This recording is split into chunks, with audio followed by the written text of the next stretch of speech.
Shalom semua orang yang dikasihi oleh Tuhan. Senang sekali berjumpa lagi dalam ibadah online ini bersama kalian semua. Dan masih dalam visi 2021, yaitu menjawab pertanyaan-pertanyaan Tuhan dengan hati yang baru. Maka kita akan mencari pertanyaan-pertanyaan Tuhan yang ada di Alkitab dan kita membahasnya untuk mengenali hatinya Tuhan melalui pertanyaan-pertanyaan itu.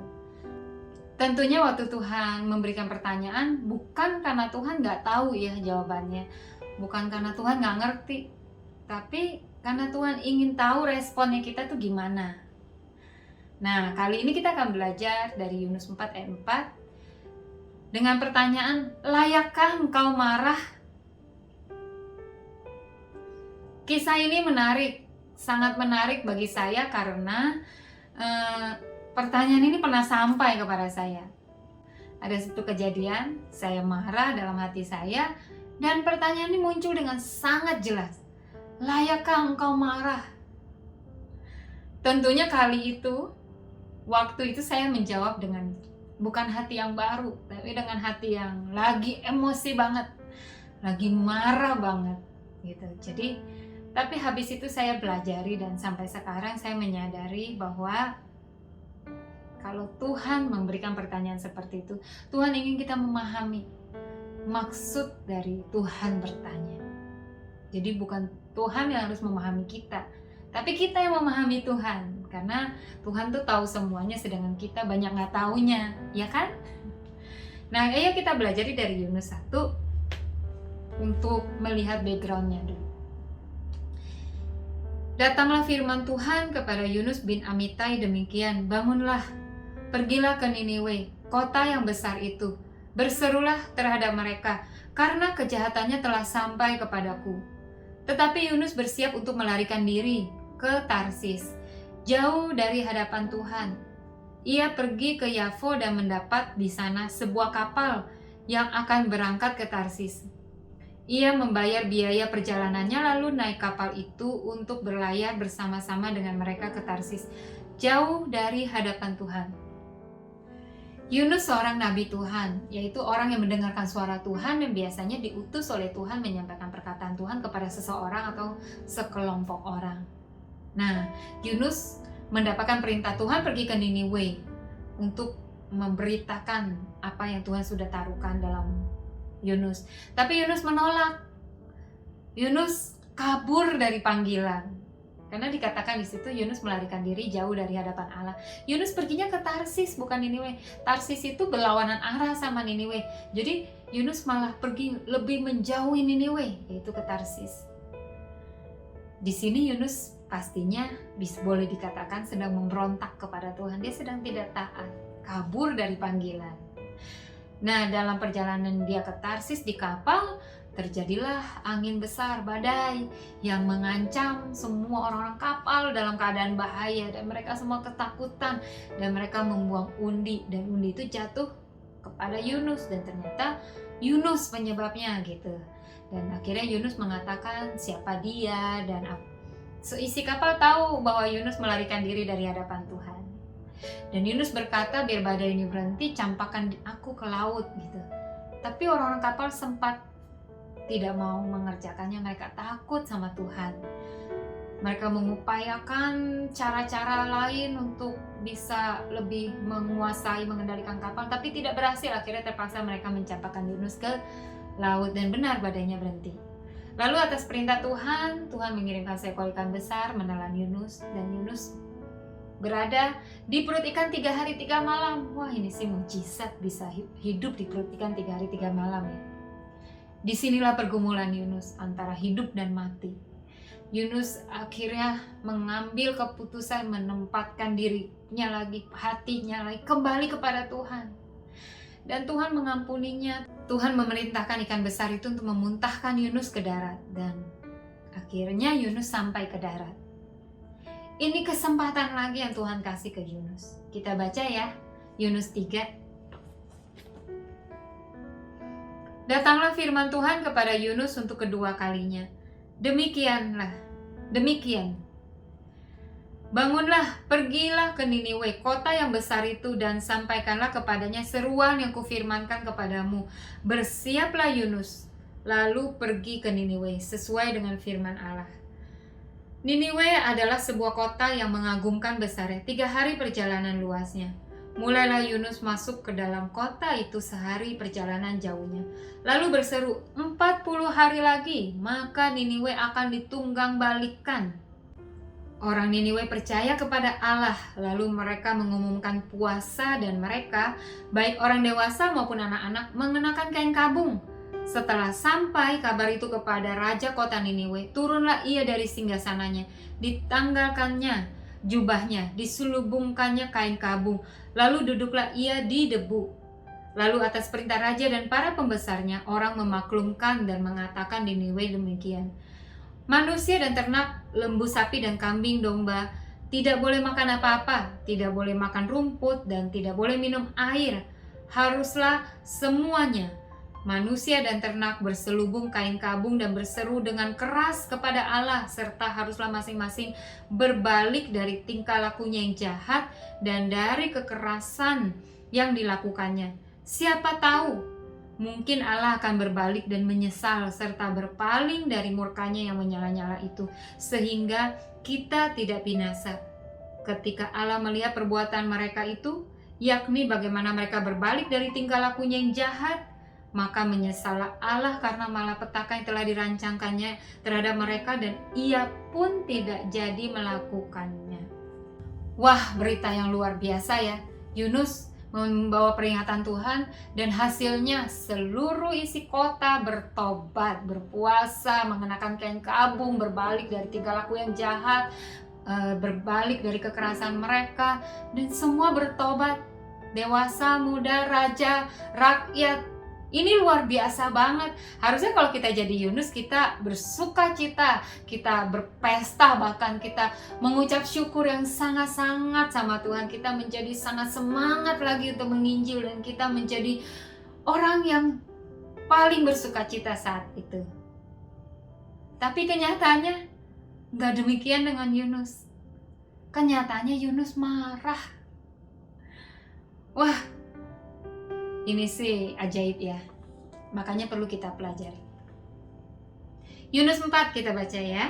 Tetapi hal itu sangat mengesalkan hati Yunus, lalu marahlah ia dan berdoalah ia kepada Tuhan. Katanya, ya Tuhan, bukankah telah kukatakan itu ketika aku masih di negeriku? Itulah sebabnya aku dahulu melarikan diri ke Tarsis, sebab aku tahu bahwa Engkau Allah yang pengasih dan penyayang, yang panjang sabar dan berlimpah kasih setia, serta yang menyesal karena malapetaka yang hendak didatangkannya. Jadi sekarang ya Tuhan, cabutlah kiranya nyawaku, karena lebih baik aku mati daripada hidup. Tetapi firman Tuhan, layakkah Engkau marah? Yunus bukannya bersuka cita, tapi Yunus marah dan ingin mati rasanya. Berarti ini bukan marah biasa, ini marah banget. Kenapa Yunus bisa marah begitu ya? Dan Tuhan menanyakan, layakkah engkau marah? Kesimpulannya sih nggak layak Yunus marah di sini. Nah, mari kita mencari kebenaran firman Tuhan untuk lebih menjelaskan soal marah ini nih. Kenapa Yunus tuh nggak layak marah? Jadi marah yang layak tuh kayak apa ya gitu. Nah, kita cari kisah Alkitab untuk kita compare di sini. Saya akan kupas juga dari kisah marah, yaitu marahnya Tuhan Yesus waktu di Bait Suci. Yuk kita lihat ceritanya gimana di Yohanes 2 ayat 13 sampai 17. Ketika hari raya Paskah orang Yahudi sudah dekat, Yesus berangkat ke Yerusalem. Dalam Bait Suci didapatinya pedagang-pedagang lembu, kambing domba dan merpati, dan penukar-penukar uang duduk di situ. Ia membuat cambuk dari tali lalu mengusir mereka semua dari Bait Suci dengan semua kambing domba dan lembu mereka. Uang penukar-penukar dihamburkannya ke tanah dan meja-meja mereka dibalikkannya. Kepada pedagang-pedagang merpati ia berkata, ambillah semuanya ini dari sini. Jangan kamu membuat rumah Bapakku menjadi tempat berjualan. Maka teringatlah murid-muridnya bahwa ada tertulis, cinta akan rumahmu menghanguskan aku. Nah, Tuhan Yesus marah di kisah ini. Kalau kita pelajari ini, maka kita bisa mulai mempertimbangkan kira-kira Yunus punya alasan kuat nggak untuk marah, dan alasan kuat apa Yesus untuk marah, dan kita compare supaya kita bisa membedakan antara marah yang layak sama marah yang nggak layak. Jadi kita belajar dari keduanya. Nah, Tuhan Yesus di sini marahnya layak. Kenapa? Karena Tuhan Yesus di sini marahnya tujuan utamanya bukan untuk menghukum.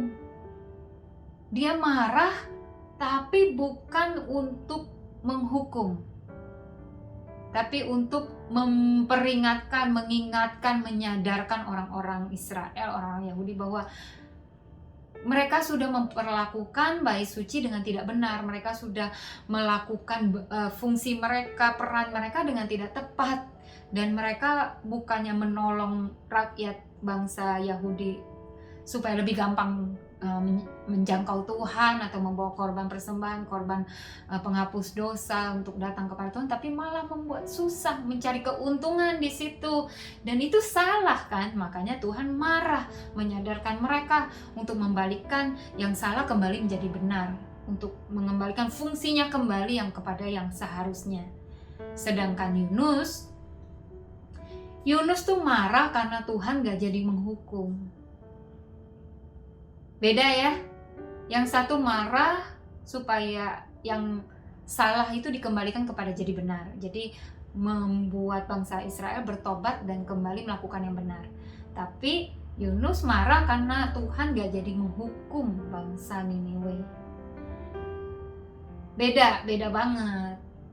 Nah, lalu apa lagi bedanya? Bedanya gini, Tuhan Yesus waktu marah, dia marah bukan untuk kepentingan dirinya sendiri, atau bukan untuk kepentingan satu pihak lain, tapi dia marah untuk kepentingan semuanya, kepentingan Allah dan kepentingan bangsa Yahudi, umat pilihan Tuhan, sudah yang diberikan kepercayaan untuk mengelola bait suci, membawa orang-orang untuk kembali mengenal Tuhan, kembali beribadah kepada Tuhan. Tapi kenyataannya tidak demikian, maka dia marah.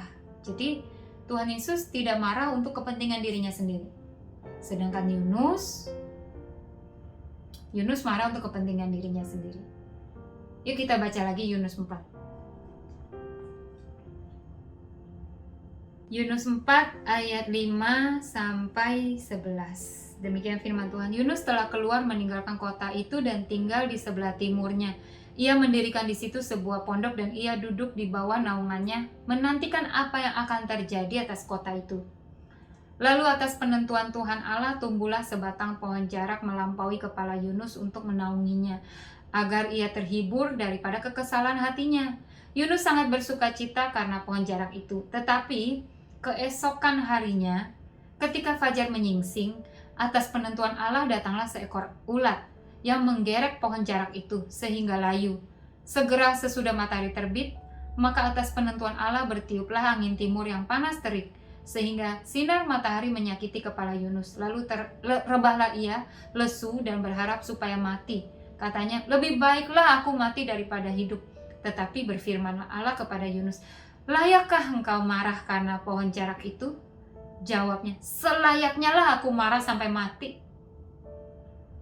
Lalu Allah berfirman, engkau sayang kepada pohon jarak itu, yang untuknya sedikit pun engkau tidak berjerih payah, dan yang tidak engkau tumbuhkan, yang tumbuh dalam satu malam dan binasa dalam satu malam pula. Bagaimana tidak aku akan sayang kepada Niniwe, kota yang besar itu, yang berpenduduk lebih dari 120.000 orang, yang semuanya tidak tahu membedakan tangan kanan dari tangan kiri, dengan ternaknya yang banyak. Nah, di sini Yunus marah karena kepentingan diri sendiri. Pohon jarak yang melindungi dia, membuat dia nyaman, membuat dia teduh, mati, akhirnya dia gak nyaman lagi. Itu kan untuk kepentingan dirinya sendiri. Ya kan? Beda. Marah yang layak itu bukan untuk kepentingan diri sendiri. Marah yang tidak layak itu karena pasti untuk kepentingan diri sendiri. Dan juga apalagi bedanya? Bedanya adalah gini, Tuhan Yesus marah saat itu, selesai. Dia tidak marah lama, tidak marah-marah terus, tidak menyimpan kemarahan, tidak menyimpan kekecewaan, dia tidak hidup dengan kekecewaan, dia tidak hidup dengan amarah, dan dia tidak membesar-besarkan marahnya dia atau meneruskan marahnya itu sampai bahkan berhari-hari. Yunus marah sampai besoknya masih marah. Setelah dia melihat bahwa Tuhan tidak jadi menghukum bangsa Niniwe, dia marah. Lalu dia keluar ke sebelah timur kota itu. Lalu dia tunggu di sana, mana tahu Tuhan menghukum gitu. Dia tungguin gitu apa yang akan terjadi atas kota itu. Dia marah panjang dan sampai besoknya begitu pohon jarak itu mati, marah. Jadi marahnya itu belum hilang yang kemarin. Begitu kejadian lagi marahnya nyambung gitu. Jadi beda banget. Makanya Yunus gak punya alasan kuat untuk marah sebenarnya. Makanya pertanyaan Tuhan itu kepada Yunus bukan untuk Tuhan cari tahu, bukan karena Tuhan gak tahu Yunus, tapi Tuhan ingin menyadarkan Yunus akan kondisinya, akan dia biar sadar melihat kondisi dia saat itu. Nah, Tuhan menjelaskan kepada Yunus, pohon jarak aja yang gak pernah kamu apa-apain, yang tumbuh sendiri, hidup sendiri, mati sendiri aja kamu sayang. Apalagi sebangsa Niniwe ini, orang-orang di kota Niniwe yang 120.000 orang. Tuhan sayang sama mereka. Tuhan tahu bahwa generasi keadaan mereka ini, mereka nggak bisa bedakan tangan kanan dengan tangan kiri. Artinya mereka nggak bisa bedakan antara yang benar sama yang salah. Mereka hidup tumbuh dengan kondisi kayak itu, dan mereka nggak bisa bedakan yang mana benar mana salah. Jadi kalau Tuhan menghukum mereka, mungkin Tuhan adil kepada bangsa Israel, tapi kemungkinan Tuhan nggak adil sama bangsa itu. Dan Tuhan tahu semuanya, Tuhan mempertimbangkan semuanya, dan terutama Tuhan mengasihi nggak cuma bangsa Israel, Tuhan mengasihi bangsa-bangsa lain. Dan Tuhan bukan cuma mengasihi anak Tuhan, Tuhan mengasihi semua manusia. Makanya Tuhan memberikan kesempatan kepada bangsa Niniwe, dan Tuhan tahu itu adalah momentumnya, itu adalah saat yang paling tepat firman diberitakan di sana, karena akan kemungkinan besar bangsa ini bertobat. Maka Tuhan mengutus nabinya, yaitu Yunus. Dan benar, Yunus tuh sebenarnya berhasil menginjil di sana karena menghasilkan pertobatan satu kota. Harusnya Yunus bisa bersukacita bersama Tuhan kan, tapi karena dia marah, jadi dia nggak bisa bersukacita atas keberhasilan penginjilannya. Yunus marah kenapa sih? Karena Yunus tuh gagal paham. Yunus tahu firman, Yunus tahu sifat Allah, dia tahu, tapi dia gagal paham. Dia nggak memahami hati Tuhan yang berbelas kasihan kepada bangsa Niniwe. Dia nggak memahami bahwa saat itu Tuhan memberikan peringatan itu bukan untuk tujuan utamanya menghukum, tapi sebenarnya tujuan utamanya untuk bangsa ini bertobat, supaya Tuhan bisa mengasihani mereka, supaya Tuhan bisa mengampuni mereka, memberikan kesempatan kepada mereka.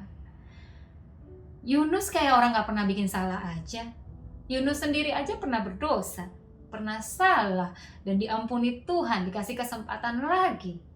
Sekarang dia melihat orang lain diampuni kesalahannya oleh Tuhan dan diberikan kesempatan oleh Tuhan, dan dia nggak happy. Kita suka begitu juga ya. Kalau kita bikin salah, kita minta ampun sama Tuhan, kita diampuni, kita seneng ya. Tapi belum tentu loh kita seneng lihat orang lain diampuni oleh Tuhan. Nah itu bahaya sikap hati yang salah. Waktu kita dikasih kesempatan lagi sama Tuhan, Tuhan ngertiin kita, Tuhan tetap sayang sama kita, Tuhan memberikan kesempatan lain kepada kita, kita senang. Tapi kenapa kita bisa nggak senang kalau Tuhan kasih kesempatan lagi kepada orang lain? Apalagi orang itu jahat loh sama kita. Karena kita suka nggak senang kalau Tuhan berbuat baik sama orang yang jahat sama kita, atau orang kita nggak suka, atau orang lain gitu. Inilah hati manusia, hati kita tuh harus terus kita jagai, harus kita terus tinjau, harus kita terus koreksi dengan firman Tuhan. Karena mana tahu hati ini menyimpan hati seperti hati Yunus, yang gak happy lihat orang lain diampuni, yang gak happy lihat orang lain bertobat, yang gak happy lihat orang lain gak dihukum sama Tuhan, padahal dia pantas loh dihukum. Nah, kita lupa bahwa kita juga sebenarnya pantas dihukum. Kita suka lupa itu. Kalau orang lain kita gampang lihat kesalahan, kalau diri kita sulit lihat kesalahan kita. Inilah yang tujuan kita menggali firman, supaya kita bisa menjaga hati kita ini, supaya tidak melakukan kesalahan-kesalahan yang sama dengan kesalahan-kesalahan yang sudah diceritakan oleh Alkitab. Di Alkitab ini mengisi banyak kisah-kisah yang baik, yang buruk, yang benar, yang salah, supaya kita bisa mempelajarinya, dan kalau bisa nggak mengulangi kesalahan mereka.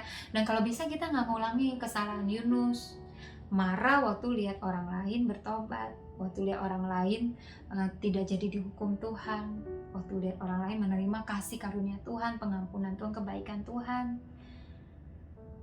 Jadi jagai ya hati kita, hati ini biar nggak keras. Terus satu lagi, kenapa kita bisa salah paham sama Tuhan? Kenapa kita bisa marah dan kecewa sama Tuhan? Karena kita tuh kekeh memegang kuat kebenaran diri kita sendiri. Pengertian yang ada pada kita ini suka nggak nyampe sama pengertian Tuhan. Tuhan sih memaklumkan, cuman Tuhan juga ingin kita growing, bertumbuh dalam kedewasaan, dalam pengetahuan yang bertambah, pengertian yang bertambah, supaya kita bisa memahami rencana Tuhan, semakin mengenal Tuhan, semakin memahami Tuhan. Tahu firman aja nggak cukup. Yunus tahu firman loh. Tahu Tuhan. Oh, Tuhan tuh pengasih, penyayang, panjang sabar, berbelas kasihan. Tahu itu aja nggak cukup. Perlu mengerti, perlu sepakat sama Tuhan. Kalau Yunus sepakat nih, Tuhan mengampuni bangsa Niniwe. Kalau Yunus bisa sepakat sama Tuhan, tentulah Yunus nggak perlu marah. Tentulah Yunus hatinya penuh dengan sukacita. Nah, kita juga gitu. Kalau kita cuma tahu firman, tahu Tuhan dari cerita orang, itu nggak cukup. Kita perlu mengerti firman, atau paling tepatnya adalah kita perlu sepakat. Nah, sebenarnya sulit sepakat kalau nggak ngerti, tapi bisa juga sih sepakat dulu baru ngerti. Jadi kalau kita tahu firman, pelajarilah firman itu supaya kita bisa sepakat sama Tuhan, sehingga kita bisa senang bersama dengan Tuhan yang senang. Kalau Tuhan sedih, kita bisa ikut sedih. Tuhan senang, kita bisa ikut senang. Bukankah itu indah ya? Kita kan anaknya Tuhan, harusnya kita mengerti hati Bapa kita. Nah, inilah firman-firman dari khotbah, dari perenungan firman Alkitab saat teduh, itu sangat menolong kita mengenal Tuhan dan mengerti dan bisa sepakat sama Tuhan. Saya berharap firman kali ini memberkati para pendengar dan membawa satu keputusan yang memutuskan tuh buang marah, buang kekecewaan. Kalau kita terus pegang kuat marah dalam hati kita, kecewa dalam hati kita, baik kecewa sama manusia maupun kecewa sama Tuhan, percaya deh itu gak membawa keuntungan apa-apa buat hidup kita. Kecewa sama manusia aja itu bisa merugikan hidup kita, bukannya menguntungkan. Apalagi kalau kita kecewanya sama Tuhan. Mana ada keuntungannya kalau kita kecewa sama Tuhan. Terus kita mau jalan sendiri, pergi jauh dari hadapan Tuhan. Udah gak Tuhan-Tuhan lah gitu. Udah gak ibadah-ibadah lagi lah gitu. Mau lari kemana? Mau dapetin apa hidup ini? Gimana mau bahagia tanpa Tuhan yang adalah sumber bahagia itu? Dan saya sangat-sangat berharap, ayo kita kembali kepada Tuhan. Firman Tuhan berkata, jangan lekas marah. Amarah itu dibuang. Kenapa? Karena amarah manusia gak mengerjakan kebenaran di hadapan Allah. Amarah itu dibuang, karena amarah itu cuman membawa kepada kejahatan. Jadi kalau ada yang sakit hati, ada yang kecewa, ada yang pahit hati, datanglah kepada Tuhan, minta pengampunan dan ampuni orang yang bersalah kepada engkau. Ampuni dirimu sendiri, ampuni masa lalumu, ampuni kejadian-kejadian yang sudah ada. Kalau engkau gak mampu, Tuhan akan memampukan. Minta anugerah Tuhan, minta kemampuan dari Tuhan. Karena gak ada untungnya pergi jauh dari hadapan Tuhan. Gak ada bagaimana kita mau dapatkan yang baik kalau kita menjauhi sumber yang ngasih kebaikan itu. Jangan keras kepala, jangan keras hati, jangan menyimpan kekecewaan. Gak ada gunanya buat hidup kita. Ayo bangkit, berbalik kepada Tuhan, kembali kepada Tuhan. Tuhan memberikan kesempatan lagi, Tuhan memberikan kesempatan lagi. Ayo pakai kesempatan itu, jangan sia-siakan. Dan demikian kita akan bisa juga dipakai oleh Tuhan menjadi berkat bagi orang lain. Ayo kita berdoa supaya Tuhan menjamah hati kita lebih lagi, melembutkan hati kita dan meneguhkan kita apa yang harus kita lakukan. Ya, kita berdoa. Tuhan Yesus, terima kasih untuk firman-Mu, terima kasih. Kami bersyukur Tuhan, Kau memperingatkan kami melalui kisah Yunus, Kau mengajari kami untuk membedakan mana yang layak dan tidak layak, untuk kami bisa memilih pilihan yang terbaik, yang lebih baik lagi ke depannya Tuhan. Waktu kami penuh dengan emosi, waktu kami dalam keadaan marah Tuhan, biar firman-Mu sampai kepada kami, biar pertanyaan ini sampai kepada kami, layakkah Engkau marah? Biar itu sampai kepada kami dan menyadarkan kami kembali, menata ulang, mengatur ulang emosi kami Tuhan, supaya ada pada tempatnya, pada porsinya, pada tujuan yang benar, pada motivasi yang benar. Bapa, ajari kami, tolong kami Tuhan, untuk mengatur emosi kami, mengatur pikiran kami, membuang segala kebenaran diri sendiri yang itu membatasi kami ya Tuhan, menghalangi kami mengerti rencana Allah. Tapi kami mau kebenaran Tuhan yang masuk dalam hidup kami, memerdekakan kami, mengubah paradigma kami yang salah, mengubah pola pikir kami yang salah, bahkan melembutkan hati kami Tuhan, supaya mau berubah, mau kembali melakukan hal-hal yang benar yang Tuhan rencanakan dalam hidup kami. Tuhan, terima kasih Engkau tidak nyerah kepada Yunus. Terima kasih Engkau tidak nyerah kepada kami. Engkau yang telah memanggil Yunus, Engkau telah memanggil kami, dan Engkau terus mengupayakan untuk kami melakukan panggilan-Mu. Terima kasih Tuhan, tolong kami untuk setia melakukan panggilan-Mu, tolong kami untuk taat kepadamu, tolong kami untuk menanggapi firman-Mu, tolong kami untuk tidak hidup dengan emosi yang salah, tidak hidup dengan amarah, dengan kekesalan hati, dengan kemarahan, dengan kekecewaan, tapi kami mau buang segala pahit hati, segala sakit hati, segala kekecewaan, apalagi kecewa sama Tuhan. Kami mau kembali kepada Engkau. Tuhan, berikan pengertian, bukakan kepada kami pengertian, kebutuhan anak-anak-Mu Tuhan yang ingin mendapatkan jawaban supaya bisa meredakan amarah, supaya bisa menggantikan kekecewaan itu dengan kebenaran firman Tuhan. Tuhan nyatakan Tuhan, dan berkati setiap para pendengar firman ini supaya mengalami kemuliaan Tuhan, mengalami terobosan baru, mengalami jamahan Tuhan, mengalami hati yang makin dilembutkan oleh Tuhan untuk makin taat kepada Tuhan. Terima kasih Bapa. Kiranya damai sejahtera Allah yang melampaui segala akal dan pikiran itu memenuhi hati anak-anak-Mu sekalian yang mendengarkan firman ini. Terpujilah nama Tuhan, di dalam nama Yesus kami berdoa, haleluya, amin. Terima kasih untuk waktunya mendengarkan firman ini. God bless you all.